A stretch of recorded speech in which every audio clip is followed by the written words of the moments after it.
streams. Yes. Hello, everyone. Welcome to the 39th episode of the Grit Talk Show. For those of you who are new to Grit Coaches, we are a community of value-aligned coaches, and we also have a coaching platform. You can always visit www.gritcoaches.com if you're somebody who's looking for coaching, or you are a coach. You can always go and register yourself on there, or DM me if you'd like to learn more and how we work as a community through networking, collaboration. We have quarterly summits, and we have one scheduled for this weekend, and I would really encourage you to register yourself. I'll share the link in the comments. It's more focused on entrepreneurship, so if you're a founder or if you're running a business as well, we have founders. We have people like Dr. Hanan from Qatar, who is the director of Founders Institute, and we have quite a few eminent speakers who you'd really want to connect with and listen to. Plus, we have a 15-minute speed networking session after every keynote. So it's very interactive, and you'll get to meet new people. We have speakers from around 11 countries. Last time as well, we had speakers and audience as well from different parts of the world. So coming back, a lot about the summit. Now coming back to the present moment and to our beautiful guest, and to Grit Talk Show. We do cover the niches of different coaches and the wonderful work that they're doing in the world. Today we have with us Naina joining us from UAE. Naina is a globetrotter. She was raised in Spain, and she travels around, and she's currently based in UAE. She is an ICFACC coach, purpose and empowerment coach who strongly believes in women empowerment. Plus, she has a degree in management from King's College London. So there's a lot about her, and she is an entrepreneur. She runs a business as well. So let's learn more from Naina. Welcome to the show, Naina. Thank you, Kadisha. Lovely to be here. So, Naina, you chose today's topic, gender bias at the workplace. Mostly when we talk about gender bias, we think about women, but as there are a lot of men on here who are watching us right now, I'm sure they have had to face a lot of bias a lot of times in their workplace. So before we delve deeper into, because let's face it, women are discriminated against more because by virtue of the fact that men are the breadwinners, they will be working, and you know, some cultures do believe, although you know it's changing, and we, with the inflation and you know the post-pandemic world, you need more than two hands earning to actually earn a comfortable living. So when it comes to gender bias, please share more with us what you had in mind. What are the points that you would really like to highlight here? Well, you know, as you just mentioned, Khadija, you're absolutely right. I think gender biases come along because of all these preconceived notions that we have of what women should be doing and what men should be doing. And obviously, traditionally, men have been going out there, working, earning a living, while women have been home, you know, taking care of the family, taking care of the kids. That said, of course, men do suffer gender biases as well. You know, there's a few biases, I think, that are just common to men and women. There's the racial biases, there's the status biases, there's the educational biases. All these are shared by men and women. In the case of men, I would say they would suffer from biases like work biases, industry-based biases. Like, you know, you wouldn't see a lot of men in early education. You wouldn't see a lot of men in the healthcare system. precisely nurses. I was actually reading a fact sheet the other day, and just a little more than 10% of nurses in the US are male. Domestic workers, obviously most of them are female. So those kind of biases, I would say, are the ones men, go through. And again, this does not go without saying that this can cause mental stress. This can cause emotional distress as well, because we are, we're simply engaging people in certain roles because they are of a certain gender. Absolutely. Yeah. So when it comes to gender bias, Naina, you've worked as well, and you know that there are some organizations and who especially have cultures that are extremely inclusive, and from their own perspective, they hold regular DEI trainings as well. But I think even in the most inclusive of workplaces, at least once a female worker would have faced some kind of microaggression or bias to some extent. Um, what do you have to say about that? Are they mostly pushed under the table, and why? Again, I think this goes back to all these unconscious biases that we have. As far as being pushed under the table, I would say that right now as a society, we have become a lot more sensitive to this issue, and obviously organizations are now covering their backs as well. We do not want litigation. We do not want to be seen as an organization that discriminates women or any other ethnic minority. So I think the key here is to provide that safe and open environment for people to be able to talk about this. Obviously, in my opinion, I would say there has to be a zero tolerance policy towards these kind of microaggressions. But all the workers, all the people in an organization have to be trained for this as well. They have to learn what it is to be zero tolerant.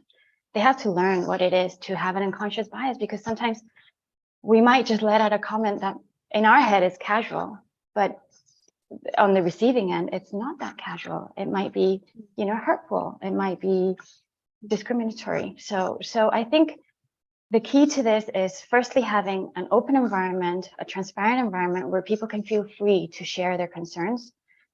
And secondly, to have awareness. And this awareness can only be created where there's training, where, people are educated for these unconscious biases, for the zero tolerance policy, for what has to be done, for what is allowed, what is not allowed. Yeah. So, Naina, like it's creating safe spaces for women, for all the workers. Well, what do you think? I lost my train of thought there. So I was going really deep into something and then I lost my train. When it comes to having a framework, which, or a system, what do you think that kind of a framework or system should have? What features should it have that would, make it more open for women to be able to be more confident in voicing against any microaggression, and things like this? So is there some kind of framework they can follow, or some system that can be put in place in in every organization for that matter? Well, Khadija, I would say that legally, a lot of frameworks have been adopted. As I said, there's always a fear of litigation, and I think in the legal aspect, that's pretty much put in place. Where I think we may be lacking is giving people that support that they need to come forward and to be able to talk about these issues properly, And I think this goes two ways as well. I think we have our own internal barriers when it comes to speaking out about things. We might think we are being judged about it. we might think, oh, is this really what I think it is? Am I exaggerating? Am I not? Am I taking it too far? Am I not? There's those barriers, and then there's potentially the fact that there's not that environment in the organization for you to come forward and talk about it. You know, there's I would say, you know, every organization should have coaches or counselors, you know, in their HR department where people can openly go and just talk about these issues. As I say, you know, I think we're at a point in which transparency in every aspect of an organizational hierarchy is very, very important. You know, we need to feel supported for whatever issue we're going through.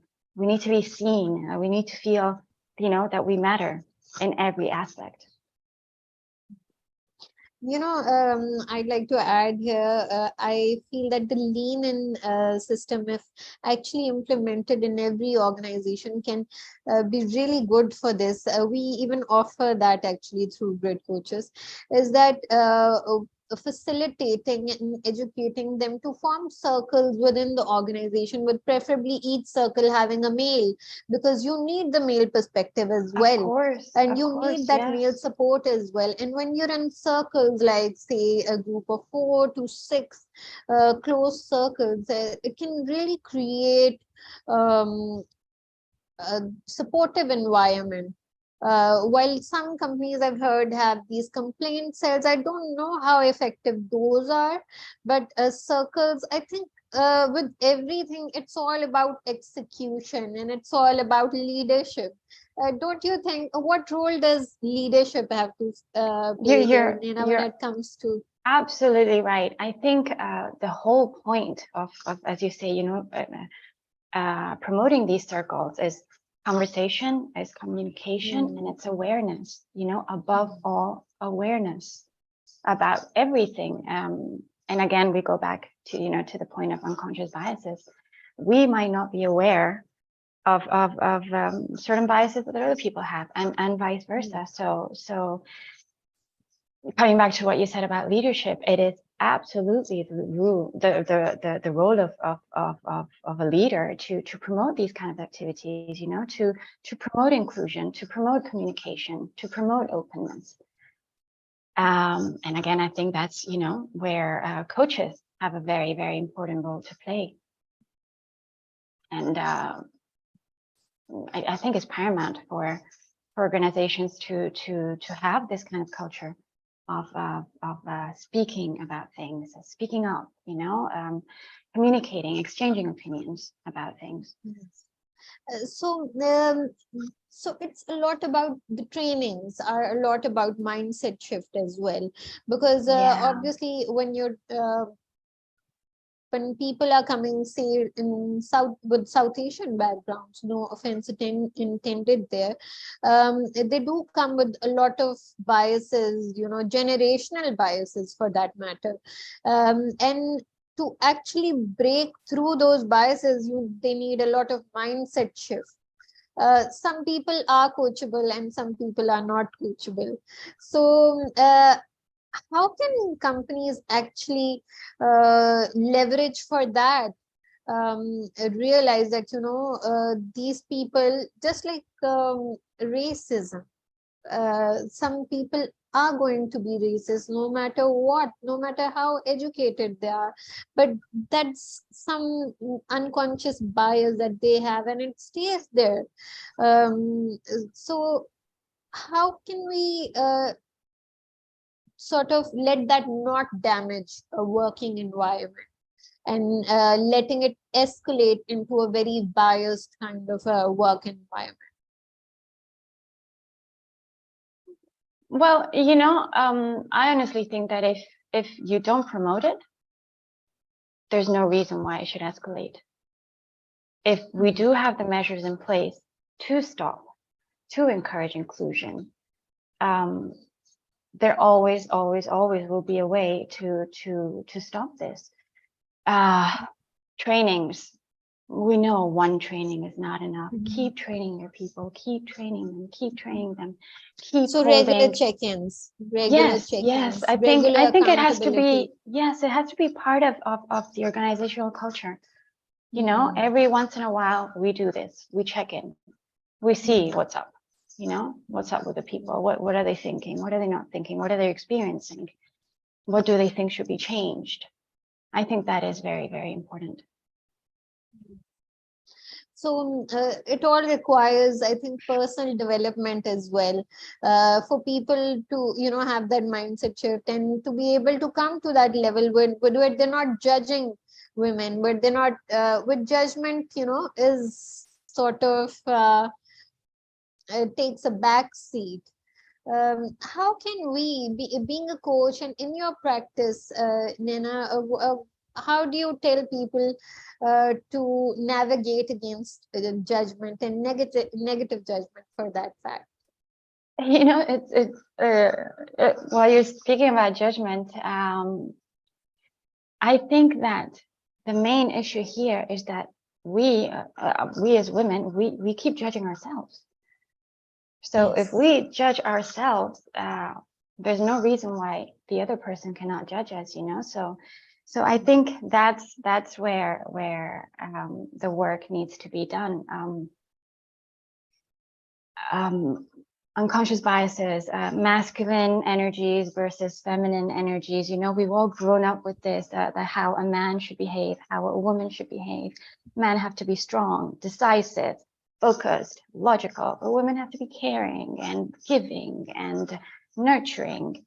And it comes to a point in which it's not either or, it's a blend of the two, you know? I know there's still a very long way to go. And there are certain like behaviors in women that show that we're still stuck to those biases. Like, for example, when it comes up in a conversation, this is primarily based on research. It shows that women have to be 85% confident on what they're saying to be able to contribute to that conversation. Whereas men with a mere 15% are okay to just, you know, go ahead and talk about whatever issue is being talked about. When it comes to expectations, you know, women tend to expect on an average of 50% less than a man would with the same qualifications, with the same educational background, with the same economic background. So what I'm trying to say is that we are unconsciously holding ourselves back. Absolutely. We tend to have this thought that, you know, with the few women that I've worked with regarding this issue, the pattern that I see most coming up is the thought that we're not good enough, the thought that we're alone. How are we going to do this alone? We're alone. Or the fact that who's going to care? What does it matter? You know? So ways to navigate this is, again, awareness. It all starts from our awareness of what we're doing, of our train of thought. You know, is it serving us? If it's not, how do we change it? What can we replace those thoughts with that are going to serve us, that are going to help us get to, you know, to what we want to get to? Because we all have aspirations, we all have goals that we want to achieve. Yes, so you've highlighted a beautiful point there, Naina. I see that myself a lot, and a lot of times, like women, they feel that either, and we were talking about this before, that they either feel they need to dress up in a more masculine manner, especially in South Asia, to you know, be taken more seriously, because we think we're not going to be taken more seriously if we have the feminine soft voice, or if we're, you know, petite in size and in front of say a male colleague who's big and burly. So, you know, we feel that we'll be intimidated, so we either have to raise our voice to a certain level, or be actually border on, actually bordering on rudeness as opposed to assertiveness, whereas you can be assertive and not be rude. Of So course, these are the yeah. biases that we hold against ourselves, and we hold ourselves back with these biases that first need to break before we Yeah. can let others sort of, understand the biases that they are having. So we need to stop the judgment against ourselves first. Right. Yeah, you're absolutely right. Yeah, I mean, Yes.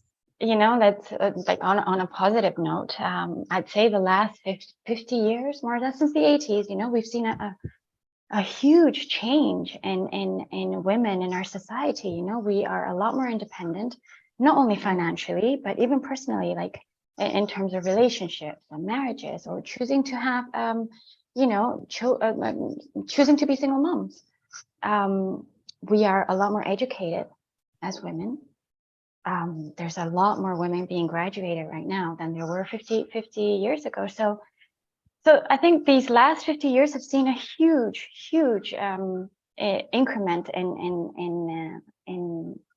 the level of dependency in women. Yes, so I would like to touch on this point as well.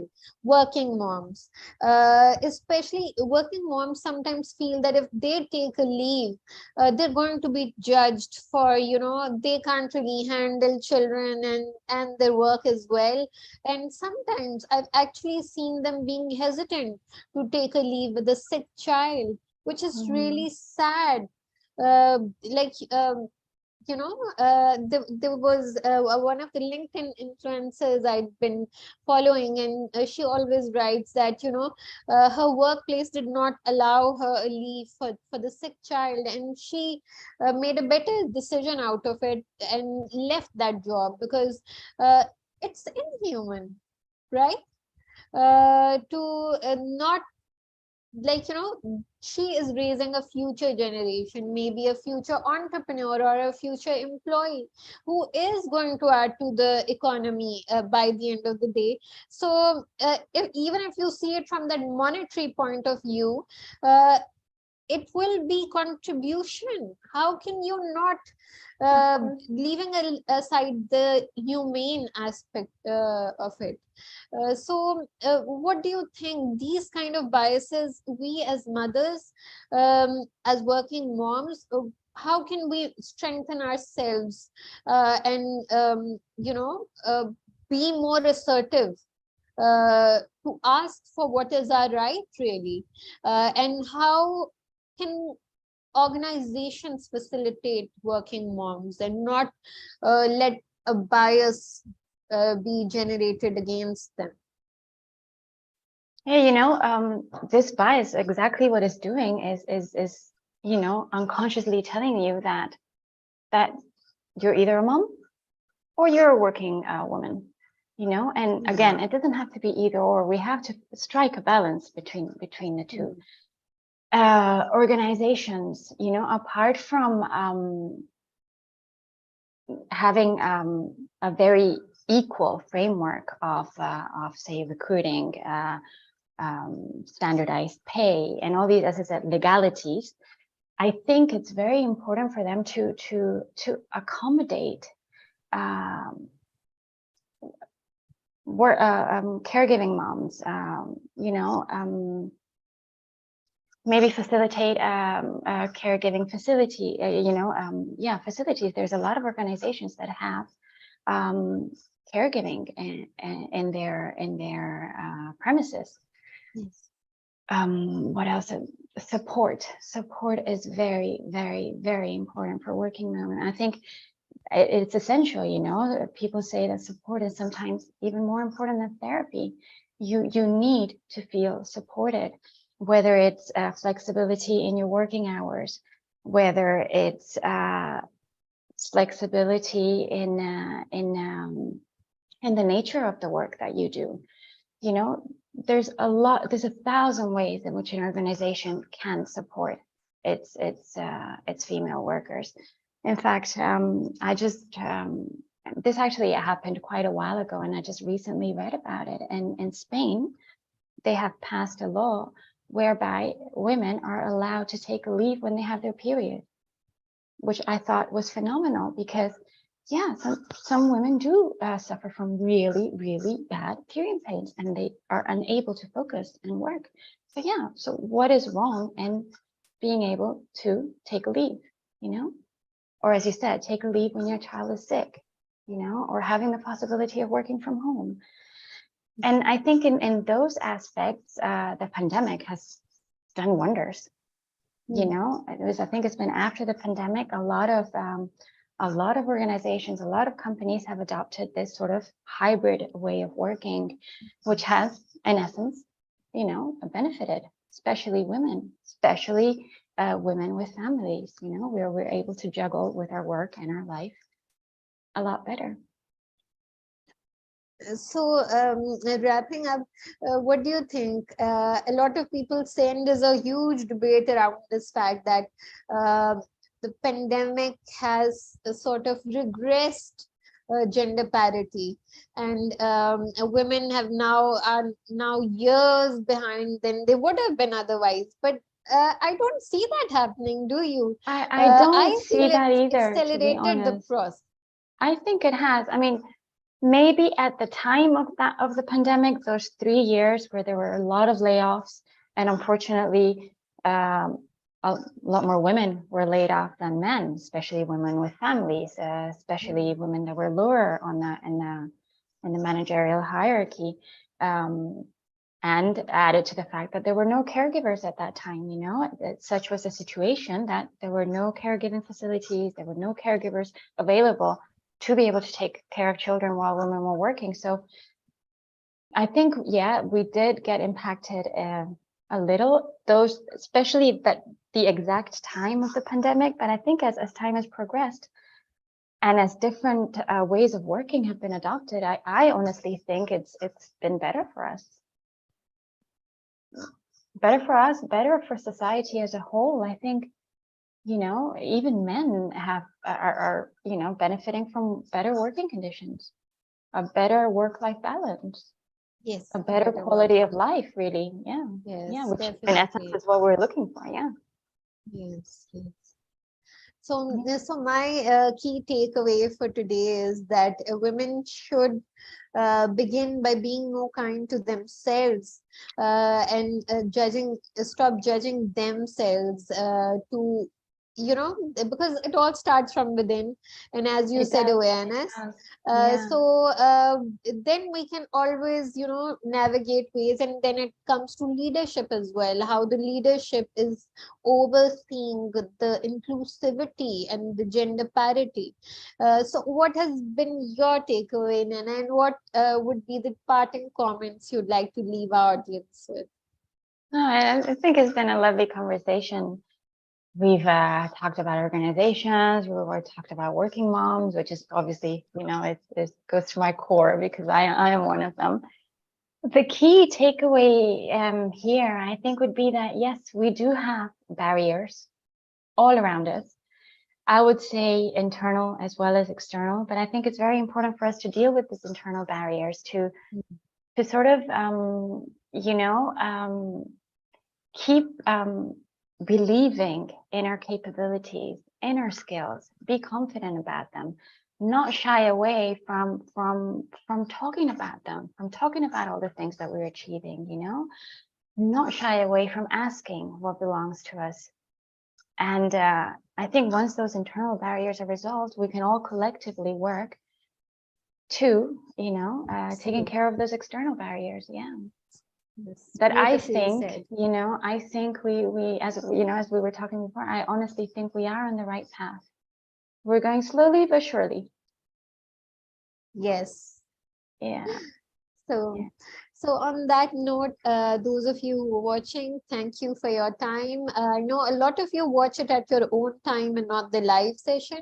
So whenever you do and you have any questions, leave them in the comments and we'll get back to them. If you'd like to learn more about Naina, connect with her on LinkedIn. And where else can we find you, Naina? Well, for now, I'm only on LinkedIn. I'm in the process of setting up my website, my social media channels. So yeah, I'll keep everything, updated on my LinkedIn profile. All right. So Yeah. do connect with her on LinkedIn and do join the summit on the weekend. And Naina, if you're available, we'd love to have you as a guest too. Yes, I will definitely try. Definitely try. Thank you so much, Kadisha, So thank for this you. conversation. Have a lovely rest of your Thursday. You too. And Thank you. thank you and goodbye. Bye.